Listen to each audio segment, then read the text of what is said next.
All right. Thank you. What's happening, y'all? You guys hearing me okay? No? You need it louder? I don't know where the sound guy went. He's over there. He's right here. Oh, he's right here. All right, cool. Sweet, sweet. All right, how's everybody doing? Sweet. My name is actually Joe Bagale. That's all right, but people know me as Otis McDonald. And if you were here at 10 a.m., you kind of heard the story and the genesis of that. Right now, what I'm going to talk to you a little bit about is this kind of. Can you guys be quiet back there, please? It's like so distracting to talk amongst a lot of people talking. Please, I don't know. This might be as quiet as it gets.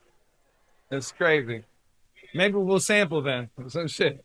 But so I just want to tell you, Loic wanted me to come in here and talk a little bit about this kind of unique workflow that I have. How many people here use Ableton Live? Wow, so many. Okay, cool. Well, you might know actually a little bit more about this program than I do, but I'll just give you a little history on why I started using Ableton, which was about 5 years ago. Is when I started. I've been using Pro Tools for the last 22 years, and I still use Pro Tools. And but I am now pretty much exclusively starting all of my productions and getting all the ideas fleshed out in Ableton before I bring it into Pro Tools for mixing and mastering in there. And the only reason I do that in Pro Tools is because I've known it so long, and I have a templated workflow for how I like to mix and master things. However, I have always been this kind of one-man band thing because I've grown up adoring artists like Stevie Wonder and Paul McCartney and Prince and guys that could just do this all by themselves. And I started multi-track recording when I was about 11 years old using tape machines. In fact, if you ever come to my studio at Hyde Street Studios, I still have the same tape machine I started on when I was 11 years old, and I still use it to this day. But when I started really getting into writing and recording, well, post high school, when I started getting back into writing and recording music, my brother Peter brought home this guitar pedal. Do you guys know this guitar pedal? Sweet. This thing was a revolutionary thing for me because of the looping section on there and how quickly you could take an idea, put it down, it starts looping. And when things are looping, I can start hearing new ideas and add to the loop. Of course, you're limited to, I think it was like 6 seconds or 11 seconds or something like that. And anytime you add a new loop to it, the generation goes down. So you end up losing a lot of the quality to the loop. However, it was just so fun. And I always wanted a recording studio to function in the same way that a looping pedal functioned. Again, this might not be for everybody, but this is just how I like to do things. A few years back, I came across this artist from the Netherlands that goes by the name Bink Beats. Does anybody know who Bink Beats is?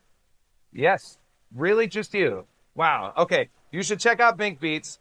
He is a classically trained percussionist and multi-instrumentalist who adores artists like Jay Dilla and Madlib. You probably heard me mention those guys earlier. And I saw some YouTube videos of this guy recreating Madlib beats and Jay Dilla beats live and having all these instruments set up around him. But what was so intriguing to me is how he would I'd see him press a button and then he'd sit down, play the drums, maybe 2 bars, and the drums would just immediately start back. And then he'd go to the bass, and he'd press a button and then he'd play the bass and it might be 4 bars, but it would start looping. And the thing about a looping pedal is usually you have to press the beginning of the loop and then you have to press the exit of the loop. When you're playing the drum set and you're using all 4 of your limbs, that's really difficult without compromising your groove. Sure, you could take one hand away and press it and get it.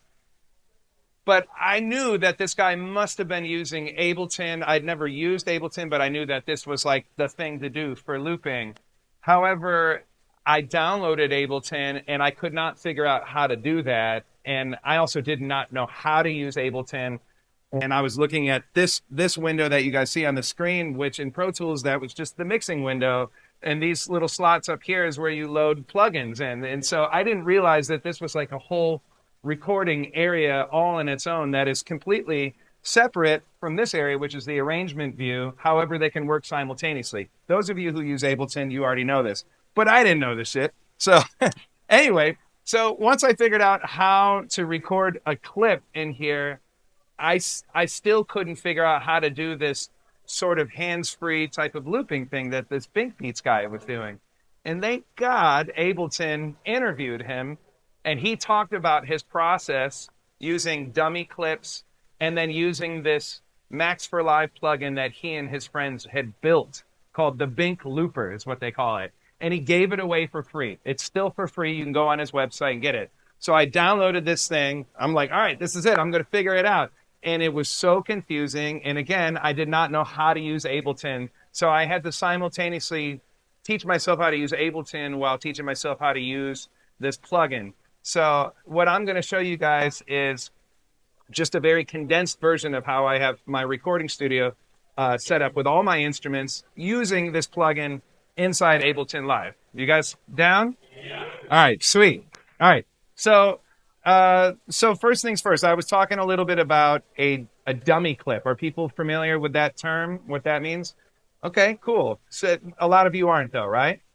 Okay, cool. So the only way that you can utilize this Bink Looper is by having some sort of audio clip that they call a dummy clip to open up the envelope section and have access to all these various parameters that is afforded to you within that clip. So I have an audio track set up here with my microphone, and I'm just going in here to the sample section, and I'm just going to drag a piece of audio right here, okay?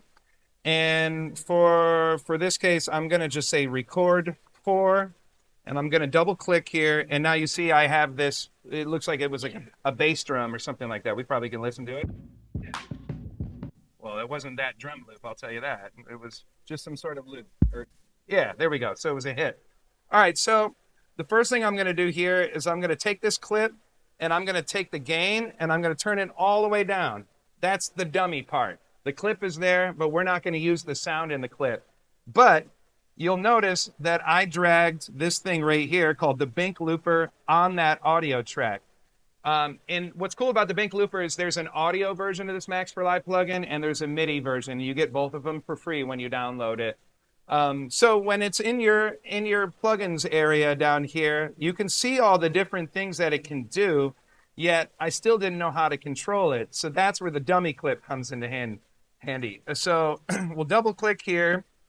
And, oh gosh, that's right. They changed everything inside Ableton in this new version. Wait, how do I get the envelope section now? Anybody know?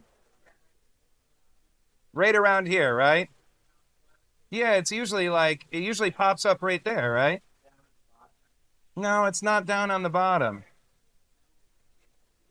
Sweet. What a cool, fast and furious workflow I've got going on here. All right.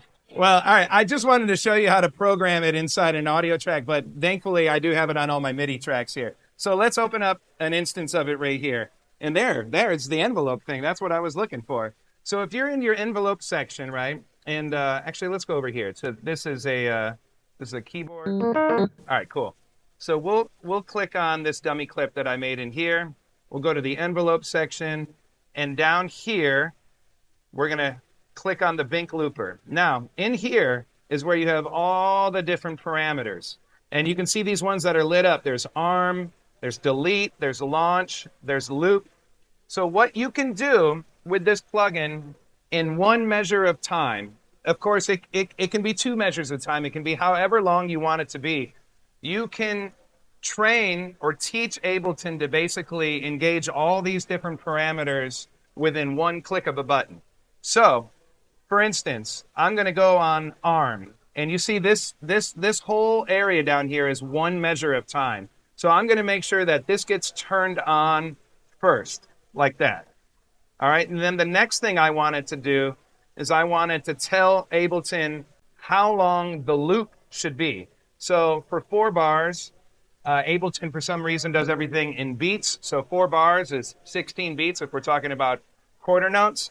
And so you can see I moved it up to 16 beats, and it was after, remember, this is really important, after where it arms the track. So I went to like right around here, and I clicked loop length, and I set it to 16. And then the next part is launching it. And you can see that came after the loop length part. It's really important that you know the order in which things are supposed to go. And then the very last thing I added to this was a delete function. And that can be anywhere in there. And the purpose of that is like if I lay down a loop and I hear it back and I don't like it, I can press this button again. It will swipe it clean. It'll do all the different actions one over each other again. Does that make sense? All right, cool. So let's show you how it works. So right now, you can see I have these dummy clips. I have one that says 4 bars, 8 bars, 16 bars. That's the template I have in my studio. You can make it however long of a length of loop as you want it to be, but I figured this is a good way to get started. So let's say I came up with a progression, like okay,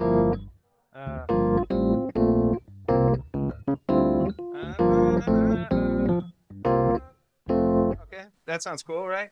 So let's do this. We'll get our click going, and then I'm gonna hit this. I got 1 bar. 1, 2, 3, 4.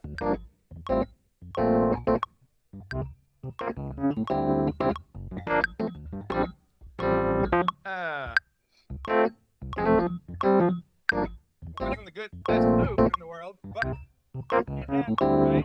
So now it's like, all right, if I like that, now I can go over to the drum set and do the same thing. Now, what's really cool about Ableton that I learned is if you group tracks, you can actually control all the dummy clips within that track by just selecting the play button on the scene of that group of that bus track. Does that make sense? Yeah? All right, cool. So how that works beautifully for the drum set, say you got 4 microphones on the drum set, you want to be able to control all 4 of those mics at one time. As long as they're grouped and you're selecting the same scene that has your 4-bar loop or your 16-bar loop or your 8-bar loop, then you can actually record all the drums as if they are looped. I don't have a drum set here, so I can't do that for you right now. You got to just trust me that it works. Does that make sense? All right, cool. So this is the looping part. And the looping part is really fun because it turns my whole studio into this looping pedal. But another part of how I like to create is I want something. Was anybody here at the interview I did earlier and I was talking a little bit about sampling? Yes? Okay. So I love to create my own samples or just have something that can help instigate the creative process. Drums is my main instrument. I don't really like to start playing the drums to nothing. Some people do like to work that way. It just doesn't really work that well for me. I like to play the drums to something. And I talked a little bit earlier about how I'm always trying to figure out ways to remove procrastination and just get myself into this place of just reacting to the music that's coming at me the same way that I would if I was on stage playing with an ensemble of musicians. I come from a background of improvised music. I studied jazz music in college and then dropped out of college and moved to San Francisco, and you guys swallowed me up and I never went back. But I always kept that improvisational thing in my back pocket because I love to just create that way on stage, and I just was always trying to figure out a way I could do that in the studio because does anybody here record on their own and play multiple instruments? Sweet, a lot of you. That's great. So in a studio, right? I mean, it could be your bedroom studio, but like for my case, I have this studio has a live room and a control room. If I lay down a drum part and I press stop and then I walk to the control room, that to me is like enough time for me to sabotage the whole thing. just that a little bit of space, you know what I mean? And I'll like walk into the control room and I'll start being a perfectionist, like, oh shit, no, I gotta like move things. Also, I'm like looking at the screen and I'm seeing the wave files, and that triggers something differently too. And I should actually back this up a second. One of the main components, which I'm not demonstrating here, is I found this really cool app for an iPad called Touchable. Anybody ever heard of that before? Okay, cool. So Touchable Pro is a really great app that allows you to control so much of Ableton wirelessly, either on your phone or on an iPad. But it's all kind of based around the session view or the clip view. So that's great for this type of scenario. So I can see everything the same way that I see it here. And what I like about clip view versus the traditional arrangement view is that I'm not looking at WAV files. I'm not looking at MIDI. I mean, I can if I double click on it, but I'm just looking at blocks. And that, to me, like music blocks kind of feels like a video game or something. You can move things around and experiment and see what works and what doesn't work. And then if you add a looping component to it, where like you immediately hear something back, well, now you're not looking at anything. You're only using your ears. And so I might come up with a sample, come up with a sequence, go out to the drums, play the drums, and then I'm just hearing it back. And I'm like, does it sound good? Sounds pretty good. Let's move on to the next thing, and so forth and so forth. And then before you know it, you have all the layers to one section of music. So in Ableton, you have over here, it says main, where my master fader is. This right here are your scenes. They call them scenes. I just think about it like A section, B section, or like verse, chorus, bridge. So I've been on like thousands of recording sessions as a hired musician, whether I'm getting hired to play drums or bass or something. And there's been so many instances where we learn a song on the spot and then we have to track that song. And man, you know, maybe the verse was killing and we really found the pocket, but the chorus, like, I wish we had a little bit more time to dig into that. But we got to move forward and we got to keep going. Remember what I said earlier, don't be precious. Well, this allows you to get a little more precious about each section, because I'm no longer thinking about laying down a track in a linear fashion from beginning to end. I'm focusing on each section at a time. And then you can drag this master scene over to your arrangement view and you have all of the audio there. And then you're just moving blocks around and saying, oh, what if I put the verse here and I chop out this and I move this here? All the parts are already done. I was allowed to get as deep as possible on each section of music, each scene. I don't really know why they call it a scene, because it's not a movie, it's a song, but whatever, you know. So anyway, I want to back it up and talk about sampling for a second. So I like to start off by just feeding something into the sampler.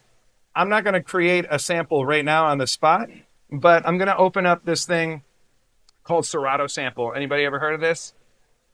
Great program. I know you can do all this stuff like internally in Ableton, but I was already using Serato Sample, so I'm going to just stick with what I know how to do. But you don't need Serato Sample to do this. So let's say I've got a big library of music here. I'll show you. Here's a friend of mine. His name is Dotan.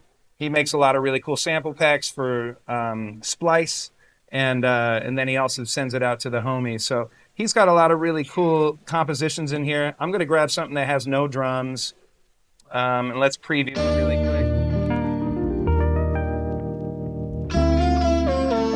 Already sounds amazing. I don't think I've ever heard it before.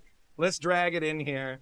Remember, no time for paralysis by analysis, to quote the late and great Quincy Jones. So I'm going to slice it up, and now I have this whole sample sliced and diced right here on my Serato Sample, and every key that I press is a different part of this sample. And you can see that I'm triggering it. Anybody ever mess with samples here? It's fun. It doesn't have to be exclusively hip-hop. You can do a lot of really fun stuff. I love the Beatles. That's like really what made me want to become a musician in the first place. And I love the way they use tape machines and variable speed. And this is where it got really good to me, is when I started messing around with, oh, what if I pitch something up that I created? Oh, this sounds totally new to me. Now I'm hearing music differently. So let's find something here. Let's go. Actually, you know what? I'm going to change the algorithm and slice randomly. I like doing that because I like randomness. That's already super dope. Woo! All right, now. I'm just going to make it simple. Do that 3 times.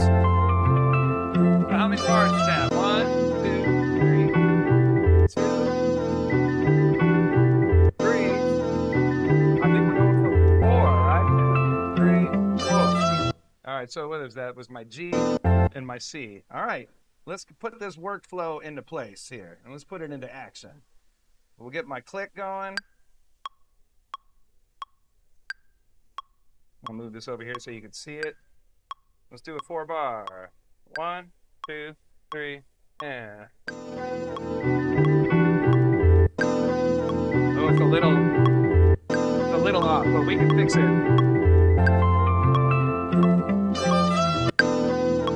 Never mind the awkwardness of the shop here.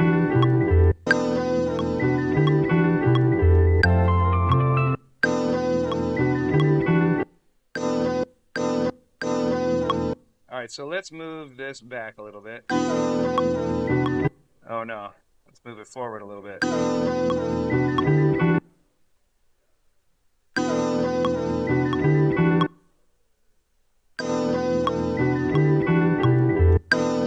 That feels better, right?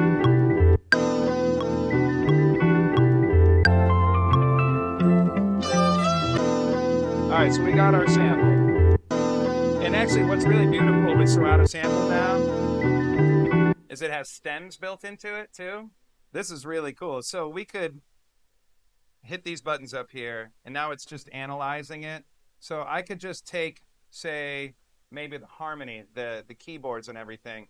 In a second, it's going to analyze it. You see, boom, boom. And now I've removed the bass from it, and I just have it's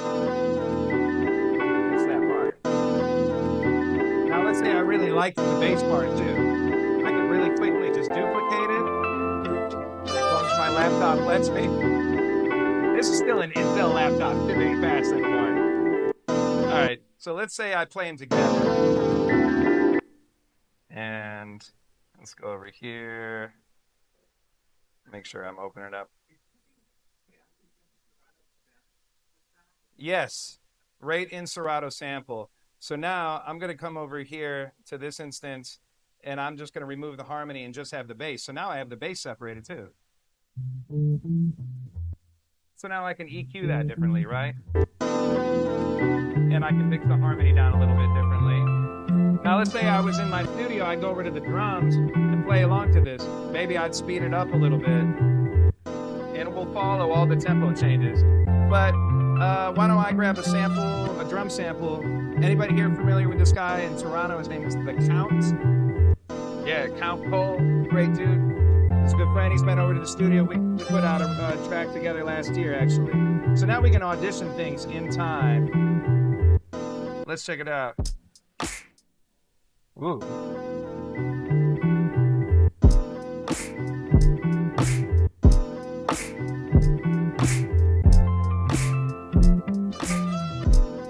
That's pretty cool. Let's check out something else.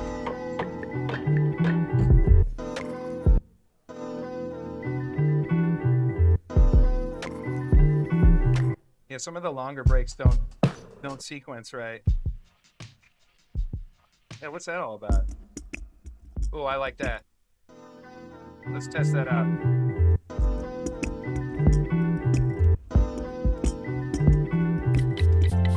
Yeah, all right. Well, that one ain't gonna work either. It ain't perfect. I'll tell you that much. You know, let's go into this one here. Drum loops.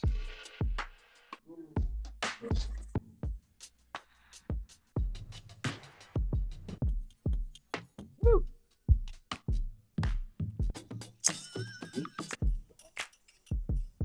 Oh, I like that one. Let's drag that in there. Let's see how it fits.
I would say I want to put down a different bass line.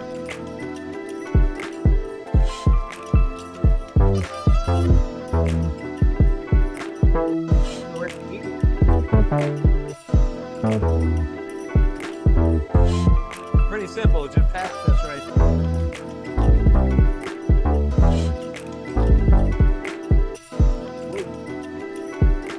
Don't want to lose my warm audio microphone here.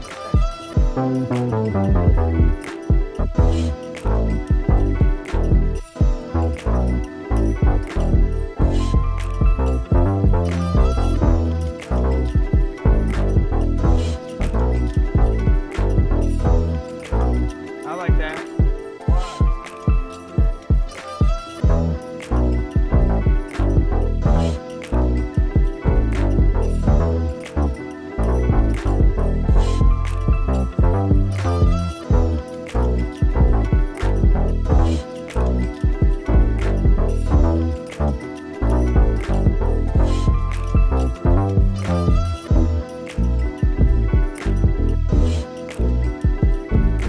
All right, cool. So let's say this is the first section, right? Now we can move on to a new section. Let's say we want to use the same drum. All right. 2 minutes left? Oh, I thought I had 40 minutes. 4:30? That's all good. You guys got the idea. I don't need to make another section. But now let me show you this one last part. So we can drag now, let's say we had multiple scenes, right? Multiple sections. Now we can actually drag it over here and we can just print it right there. I do? Oh, it's all good. It's all good. So now we can set it up and chop it up and do whatever we want in terms of an arrangement. The purpose of doing it this way, and again, I can't stress this enough, it's not for everybody, but it is something that has worked really well for me because I'm just looking for a way to, again, remove as much procrastination from it as possible and just be strictly in this music creation mode. And I love the idea of looping. There was a time where I was like, no way, I got to do everything fucking old school, play it from top to bottom to a tape machine, do the whole thing. And I'm like so over that now. I also don't have enough time to do that because I got kids and I gotta feed them. So I got to get tracks out there. And I know that I'm able to play a song from top to bottom from playing with other bands and shit, but I'm just looking for the quickest way to make something that feels like me. And working within like a 16 measure loop allows there to be enough time for it to feel human, right? So actually it teaches you to how to be good at timing on a different level because it's not about it feeling quantized throughout the whole loop. It's just knowing that the beginning and the end feels like it's real, like it doesn't, that you don't hit a crash symbol at the very end of it and then it starts over and then the crash cuts out. Unless you want that effect, that's cool too. But it starts to just teach you how to think a little bit differently and how to move in this faster way that it's just like flowing out of you. And in doing this in combination with chopping up a sample really quickly, it's like having this faucet where you just kind of turn it on and it never turns off. There's just constantly information coming out because you're reacting to something that you just put down, and it's looping over and over, and it just feels good to you. It feels like almost like a performance, but it's not a performance, but it feels just as good as it does to be on stage playing with other people and working off of each other. And what's really great is you're not thinking about writing. All you're doing is relying on your chops as a musician to just play along to something And you might have heard me mention earlier, a lot of times with the sample, I'll just take the sample out altogether at the very end. And I just left with all this music that told me what to do. It conducted me. I'm like, I came up with these parts because of that initial spark.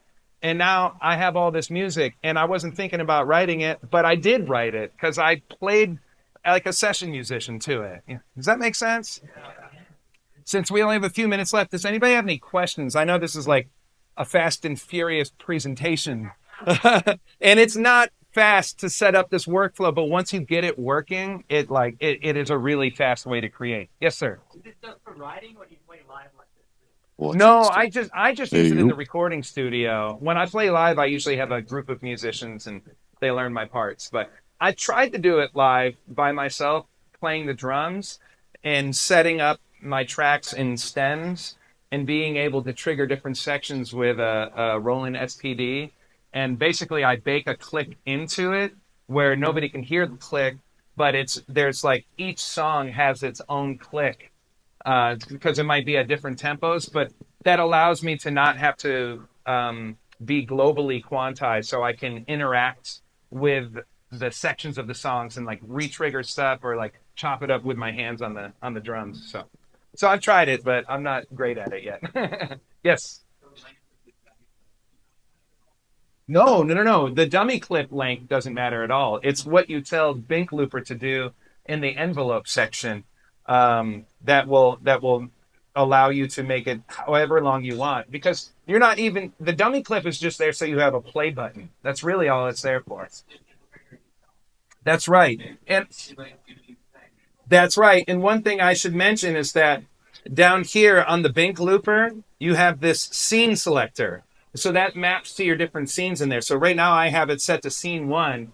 On my iPad, I have a MIDI button just on my Touchable Pro on the NPC looking pad section.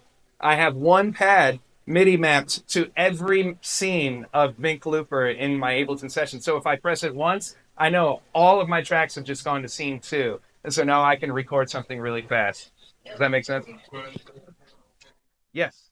Will you share that template? Will I share the template?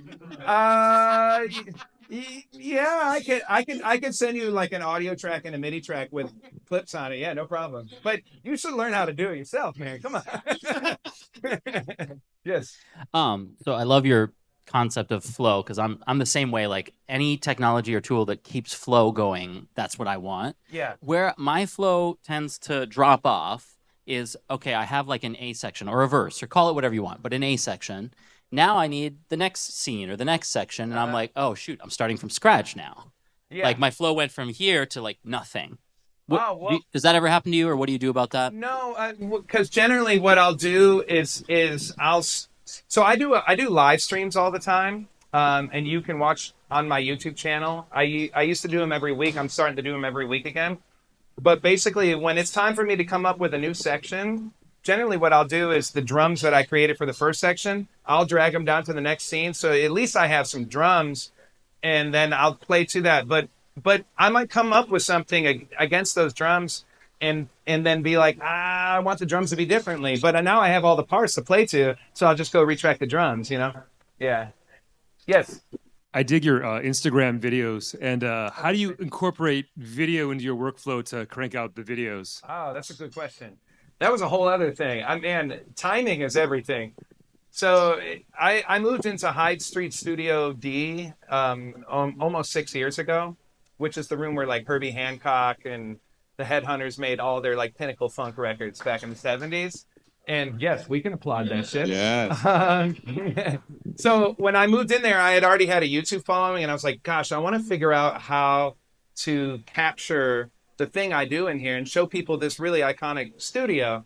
So I quickly started to figure out how to live stream on YouTube. This is before the pandemic. In fact, the first live stream I ever did was March 13th.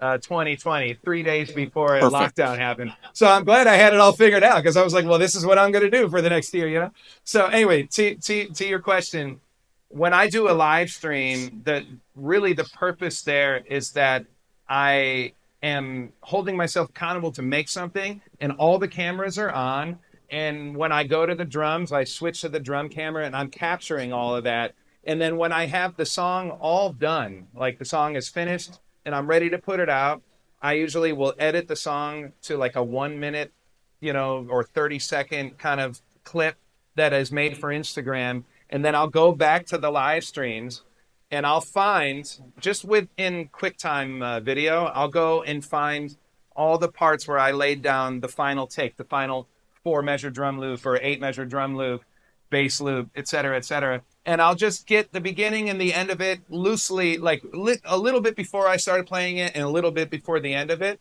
And then I'll bring those individual clips into Ableton, the video clips, because when you bring a video into Ableton, you can edit it based on the waveform, not frames.